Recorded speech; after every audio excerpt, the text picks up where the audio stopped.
Olá, meu nome é Luciano José Filho. Estou fazendo esse vídeo aqui em prol da atividade História 3 que a professora Solange nos enviou. Sou da turma de Eletrônica 3 e hoje eu vou estar respondendo as perguntas que foram propostas. A primeira pergunta é: qual a diferença entre o rei medieval e o rei da Idade Moderna? Eu acredito que a principal diferença entre o rei da Idade Moderna e o rei da Idade Medieval é o seu comportamento com a nobreza. O rei da Idade Medieval, ele precisava muito da nobreza, ele tinha muita necessidade da nobreza, inclusive em guerras. Quando havia guerras, ele tinha que convocar a nobreza e fazer o Witan, que era um conselho do rei, e os nobres iam dar os seus homens para ele, os seus servos, os seus camponeses. Porém, quando o rei está indo para uma guerra, ele não pode saber se todos os nobres vão dar. E se um nobre desertar? Se o nobre não for? Eu não tenho certeza. Ainda mais naquela intensa luta com os vikings, por exemplo, a Inglaterra passou. E o rei da Idade Moderna, não. O rei da Idade Moderna, ele tinha guerreiros mercenários. Ele já pagava pelos guerreiros. E isso é bastante importante, porque, por exemplo, não dá para comparar a luta que um guerreiro vai lutar com o que um camponês vai lutar. O guerreiro é especializado nisso. Ele é pago para isso. Outra diferença que eu gostaria de falar bastante é o comportamento do rei. O rei, na Idade Medieval, ele era um rei guerreiro, um rei forte. Já na Idade Moderna, não. Ele era um rei mais pensativo. Era um rei que pensava. O rei na Idade Medieval era luta. E já o rei na Idade Moderna era inteligência. Não que na Idade Medieval não tivesse inteligência, mas da Idade Moderna era um rei que sabia ler e escrever. A maioria, é claro, né? E para exemplificar um pouco o que eu falei sobre a guerra, né? Eu gostaria de usar o exemplo da série The Last of Kingdom, que passa entre o final da Idade Média para o início da Idade Moderna. E nessa série tem o rei de Wessex, que é o rei Alfred, e o rei Alfred ele perde a princesa ela é capturada por daneses, que são os vikings, e ele precisa pagar um valor muito alto para esses vikings, e o principal nobre dele não concorda. E o que ocorre? Esse principal nobre, ele vai lutar contra o rei, porque ele não concorda que um valor muito pago seja feito, porque se ele pagar um valor muito alto, vai acabar destabilizando o país, o reino. E eu acho que esse é um dos principais pontos. E agora vamos para a segunda pergunta. A segunda pergunta é: qual a diferença entre a nobreza da Idade Média e a nobreza da Idade Moderna? Eu acredito que a grande diferença entre a nobreza da Idade Média e a da Idade Moderna é a sua situação em relação ao castelo. A nobreza da Idade Média é uma nobreza que está longe do castelo. Mesmo que ela tenha relações com o rei, ela não está lá diariamente. Ela vai ao rei, ela vai aos conselhos do rei, ela vai quando ela é chamada para lá, mas ela está em sua terra, ela cuida de sua terra. Ela cuida de seus servos, de seus filhos e de seus camponeses da sua terra. Ela está lá para isso. Já na Idade Moderna, não. Na Idade Moderna, ela vive em conjunto com o rei. Ela está junto do castelo. E quanto mais rica ela for, mais perto do rei ela está. Como foi dado em aula, dá para ver que a nobreza, ela jantava com o rei, ela ajudava o rei a se vestir, ela era etiquetada, como a professora falou. Então, isso é bastante diferente do que a Idade Média. Isso também aconteceu por causa das cruzadas. Nas cruzadas, as cruzadas que ocorreram nessa transição, muitos nobres se tornaram pobres. Por que ocorre? Muitos morreram nas cruzadas e muitos não tinham dinheiro em prata. Por que não tinham dinheiro em prata? Porque sua riqueza é a terra. Diferente dos burgueses. Os burgueses não. Eles faziam seu trabalho e recebiam em prata, em ouro. Já os nobres não. Então o que ocorre? Quando as cruzadas foram caras. Terceira pergunta é sobre como a burguesia se comportou nessa fase, né? A burguesia, pós-Idade Média, entrando na Idade Moderna e pós-cruzada, ela enriqueceu de forma exponencial.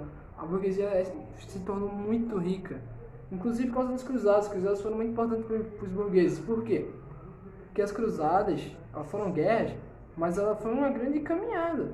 Ela cruzou a Europa, basicamente. E nesse momento que ela está cruzando, várias feitorias foram feitas, vários locais, cidades foram construídas, vários comércios. O comércio dependeu muito das cruzadas. Se não fossem cruzadas, o comércio não teria sido tão rápido quanto foi. Demoraria muito mais para o comércio ocorrer, por exemplo. Então, para os burgueses foi muito importante. Também para os burgueses foi importante foi que a nobreza, a partir do século XII, ela começou a se enfraquecer. A nobreza se enfraquecendo e os burgueses crescendo.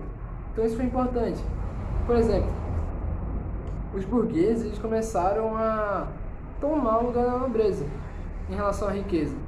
Eles começaram a se tornar mais ricos do que a nobreza. É claro que a nobreza não ia ficar muito feliz com isso, mas entrava com o papel do rei, fazer esse intermédio.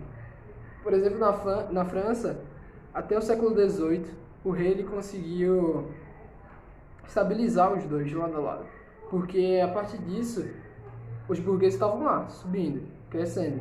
Ele não precisava falar muito com os burgueses, mas com o nobre não. Ele começou a fazer vários acordos com os nobres, que beneficiavam os nobres, para que os nobres não se descontentassem. Por exemplo, o que aconteceu com os camponeses? Os camponeses se descontentaram e começaram a fazer várias revoltas, que mesmo sem ter muita força, foram importantes. E sem essas revoltas, o âmbito do rei seria muito mais simples.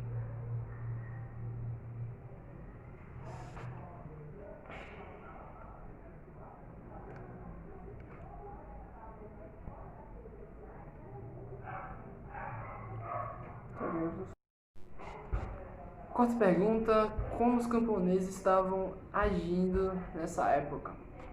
Os camponeses daquela época não mudam muito os camponeses de hoje em dia. Eles trabalhavam bastante e recebiam pouco, como boa parte da nossa população hoje em dia. Eles não tinham ligação com o rei, mas eles acreditavam muito no rei, porque antes do rei, antes de Deus, só possuía o rei. Então a grande esperança deles era o rei. Como muitas pessoas hoje têm a esperança no político, o político vai salvar tal, os camponeses tinham essa esperança no rei. Mesmo que o rei, às vezes, mais atrapalhasse do que ajudasse eles, diversas revoltas de camponeses foram destruídas pelo rei. O rei devastou, o exército devastou esses camponeses nessas revoltas. E mesmo que na Bíblia, né, uma sociedade cristã, boa parte dos países europeus eram sociedades cristãs, eles não ajudavam os mais pobres, que eram os camponeses, né? Eles não seguiam esse princípio cristão, mesmo que na Bíblia falasse. A comida era bastante cara, não muda muito hoje, e também eram muitos impostos. Então é meio que o reflexo antigamente é hoje também, só que antigamente era bem mais precário. Hoje ainda existe camponeses, pelo menos na minha visão, a volta ao mundo com certeza. Então, essa é a realidade de um camponês. Ele tem a fé no rei, mas o rei não vai fazer por ele. Ele tem raiva do coletor de imposto, do nobre da terra dele, que cobre os impostos dele, que cobre a comida, que deixa pouca comida para ele, que não consegue alimentar sua família. Então, é isso. Ele tá lá, o rei vai me salvar, mas não vai. Vou matar o nobre. Não consegue matar o nobre. Não consegue matar o coletor de imposto. Porque é o sistema tá muito acima dele. Então, isso é o retrato dos camponeses daquela época. O porquê a Holanda veio para cá, para o Brasil, dentro dessa ideia moderna. A Holanda passou muito tempo sendo dominada pela Espanha.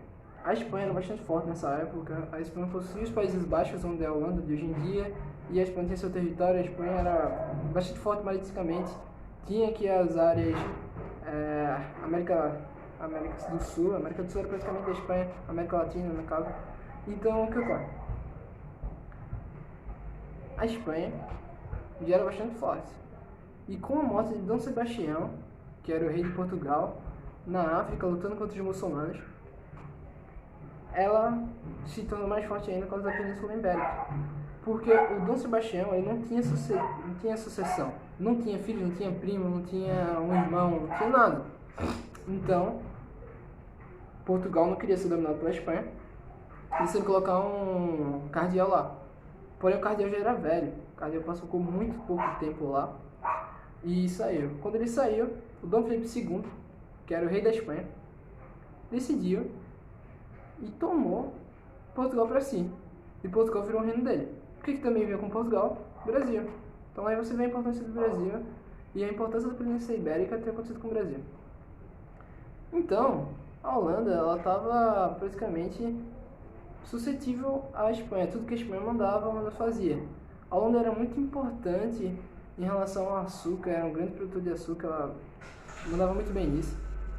E com o domínio da Espanha, ela começou a ter várias barreiras econômicas, comerciais, que ela não podia mais fazer o que ela estava fazendo antes. Ela estava tendo mais o rendimento que tinha antes.